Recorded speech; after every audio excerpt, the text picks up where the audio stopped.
Live TV, सच सबसे आगे। नमस्कार, आप देख रहे हैं द लाइव टीवी और मैं हूं आपके साथ मुनमुन रहमान। हमास इजराइल जंग में इजराइल को हर दिन बिलियन डॉलर का नुकसान हो रहा है, करोड़ों रुपए का नुकसान हो रहा है। इसलिए जब इजराइल को इस बात का एहसास होता है तो इजराइल हमास के सामने समझौता करने पहुंच जाता है और जैसे ही कुछ बंधकों को छुड़ा लेता है उसके बाद फिर से जो है वो तेवर दिखाने लगता है। अब यहाँ पर एक तस्वीर सामने आ रही है और इस तस्वीर में हम इजराइल का बिलियन डॉलर का नुकसान साफ साफ देख सकते हैं। इजराइल के एक एक टैंक की कीमत जो है वो बिलियंस में है और लगातार गाजा में मुजाहिदीन जो हैं इजरायली टैंकों को तबाह कर रहे हैं। हमास के लड़ाके प्रतिरोध बल इजरायली टैंकों को नष्ट कर रहे हैं, इजरायली वाहनों को नष्ट कर रहे हैं, उनके ट्रक नष्ट कर रहे हैं, बुलडोजर नष्ट कर रहे हैं। और इसी बीच असद मंसूर ट्विटर पर एक तस्वीर शेयर करते हैं, एक वीडियो शेयर करते हैं। असद मंसूर लगातार हमास इजराइल को लेकर अपडेट दे रहे हैं। लगातार उनकी टाइमलाइन पर आपको हमास और इजराइल से जुड़ी छोटी से बड़ी खबर देखने को मिल जाएगी। तो यहाँ पर असद मंसूर एक वीडियो शेयर करते हैं और इस वीडियो में जो है हम देखेंगे इस वीडियो में कि चारों तरफ इजराइल के जो टैंक हैं, इजराइल के जो युद्ध के उपकरण हैं, वो मुजाहिदीनों ने कचरे में बदल दिए। चारों तरफ इजराइल के टैंक बिखरे पड़े हैं और ये टैंक खराब हो चुके हैं, नष्ट हो चुके हैं, तबाह हो चुके हैं। इस तस्वीर से आप इतना तो समझ ही सकते हैं, वो लोग भी समझ सकते हैं जो लगातार सबूत मांगते हैं कि कहां पर गाजा में इजरायली सैनिकों को मारा जा रहा है, इसका तो कोई सबूत नहीं है। वो भी देख सकते हैं कि क्या हालत हमास के लड़ाकों ने इजरायली टैंकों की कर दी है कि यहाँ पर सिर्फ जो है वो नष्ट हुआ कबाड़ बचा हुआ है। आप सोचिए इजराइल को कितना नुकसान हो रहा होगा। एक एक टैंक की कीमत बहुत ज्यादा है और यहाँ तो सैकड़ों टैंक इस तरह से दिख रहे हैं। असद मंसूर का ट्वीट आपकी स्क्रीन पर है जिसमें वीडियो शेयर करते हुए इन्होंने लिखा है कि मुजाहिदीन के तूफानी हमलों के बाद दुश्मन के टैंकों और बख्तरबंद वाहनों के लाखों डॉलर मूल्य के अवशेष। यहाँ पर ये यही कहना चाहते हैं कि देखिए किस तरह से हमास के लड़ाकों ने तूफानी हमला किया और उस हमले में जो दुश्मन के टैंक और बख्तरबंद वाहन हैं उन्हें कचरे में बदल दिया। अब यहाँ पर जो वीडियो शेयर किया है वो वीडियो भी देखिए। इस वीडियो में आपको चारों तरफ इजरायली टैंक तबाह हुए दिखाई देंगे और बख्तरबंद वाहनों के भी परखच्चे उड़े हुए हैं। ये सब कुछ कचरा हो गया है, भंगार हो गया है। देखिए तस्वीरें।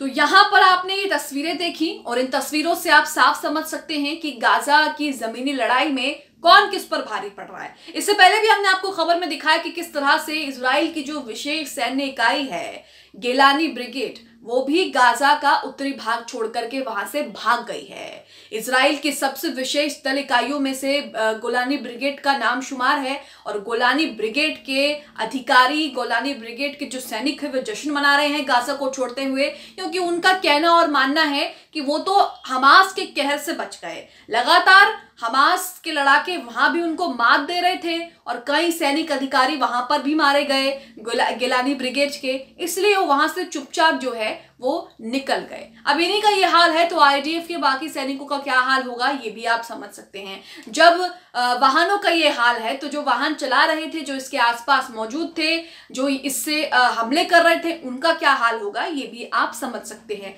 इसी के साथ आप अपनी स्क्रीन पर वाजिद खान का ट्वीट देख रहे हैं जिसमें लिखा है कि गाजा में अल-कुद्स ब्रिगेड मुजाहिदीन ने आज एक और इजरायली युद्ध ड्रोन को मार गिराया है।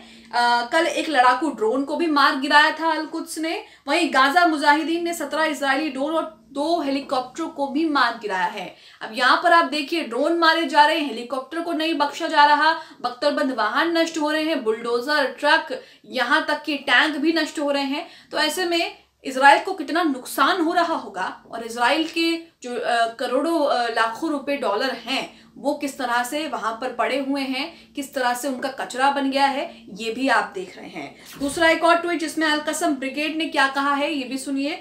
युद्ध की शुरुआत के बाद से अल-कसम ब्रिगेड का कहना है कि उन्होंने 720 इजरायली सैन्य वाहनों को आंशिक रूप से नष्ट कर दिया है। तो यहाँ आप देख रहे हैं कि 720 जब से जमीनी लड़ाई शुरू हुई है 28 अक्टूबर से, तब से लेकर अब तक 720 सैन्य वाहनों को नष्ट कर दिया गया है, अल-कुद्स ब्रिगेड ने बताया है।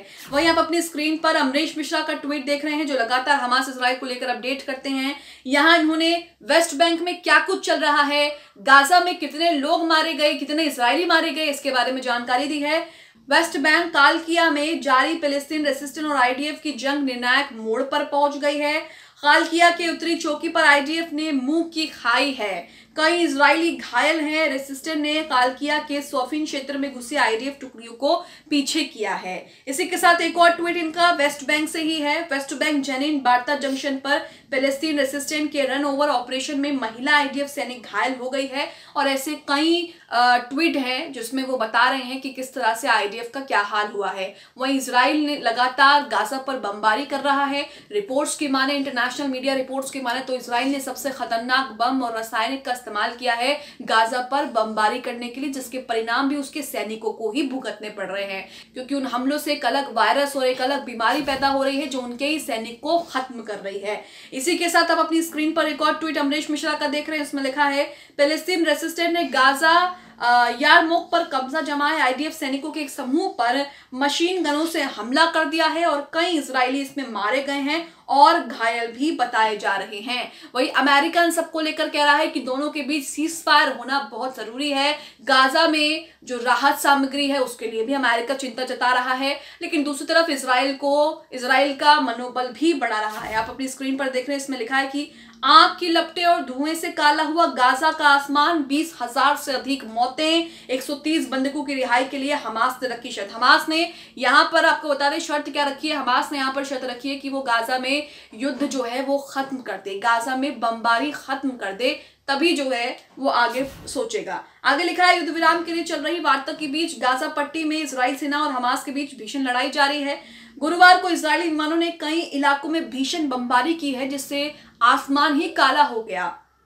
इस बमबारी में दर्जन लोगों के मारे जाने की सूचना भी मिल रही है। हमास ने भी तेल अवीव और अन्य इजरायली शहरों पर 30 रॉकेट दागकर अपनी क्षमता का एक बार फिर से परिचय दे दिया है। लेकिन इजराइल में जो नुकसान होता है उसकी सूचना नहीं मिलती है, क्योंकि इजरायली मीडिया, या फिर यूं कहें कि नेतन्याहू, इस खबरों को देश से बाहर जाने ही नहीं देते कि उनका कितना नुकसान हो रहा है। इस बीच अमेरिका ने कहा है कि गाजा में युद्ध विराम के लिए वार्ता बेहद गंभीर दौर में पहुंच गई है। वार्ता में हमास ने बाकी बचे करीब 130 इजरायली बंधकों की रिहाई के लिए गाजा से पूरी तरह से युद्ध खत्म करने की शर्त रखी है। इजरायली विमानों ने उत्तरी गाजा में बीती रात भीषण बमबारी की। इसके चलते सुबह कई इलाकों में आग की लपटें उठी और उनके ऊपर आकाश में काला धुआं भी छाया है। वहीं कहा जा रहा है कि 54,000 फिलिस्तीनी घायल हैं इजराइल के हमले में, और कईयों का तो अता पता ही नहीं है, कई तो अभी लापता है। फिलिस्तीन का स्वास्थ्य मंत्रालय ने ये आंकड़े जारी किए, जिसमें कहा है कि 54,000 फिलिस्तीनी जो हैं वो इजराइल के हमले में घायल हो चुके हैं, और 20,000 लोग जो हैं वो मारे भी जा चुके हैं, जिनमें से महिलाएं और बच्चे हैं, क्योंकि गाजा की जो आबादी है वो बच्चों और महिलाओं की ज्यादा है। तो यहाँ आप देख रहे हैं कि किस तरह से इजराइल लगातार फिलिस्तीनियों पर जुल्म कर रहा है, जिसका जवाब प्रतिरोध बल और हमास दोनों मिलकर दे रहे हैं। और अब तो किस तरह से हमास जो है वो दुश्मन का खात्मा करने पर उतारू हो गया है, और इसी को लेकर ये तस्वीरें देखने को मिल रही है, जहां पर एक तरफ लाशें बिछी हुई हैं, दूसरी तरफ इजरायली टैंक जो है वो तबाह कर दिए गए हैं। और इसी के साथ हम देख रहे हैं कि किस तरह से लगातार ही इजराइल के सैनिक हर दिन मारे जा रहे हैं, घायल हो रहे हैं, यहां तक कि कई इजरायली सैनिक तो अपंग भी हो गए हैं, डिसेबल भी हो गए हैं, जो जंग लड़ना तो दूर की बात, जिंदगी में कोई दूसरा काम भी नहीं कर पाएंगे। तो ये गाजा और हमास से जुड़ी तमाम अपडेट्स हमने आपके सामने रखी। क्या जमीन पर चल रहा है, क्या रिपोर्ट्स आ रही हैं इंटरनेशनल मीडिया के हवाले से, क्या खबरें आती हैं, क्या ट्विटर पर पोस्ट किया जा रहा है, इससे जुड़ी तमाम चीजें हम आपको बता रहे हैं। आप इन खबरों को लेकर क्या सोचते हैं? जिस तरह से गाजा में इजराइल का नामो निशान मिटा रहा है हमास, जिस तरह से गाजा में इजराइल को मात दे रहा है, इसे लेकर क्या सोचते हैं? कमेंट बॉक्स में हमें जरूर बताएं। द लाइव टीवी, सच सबसे आगे।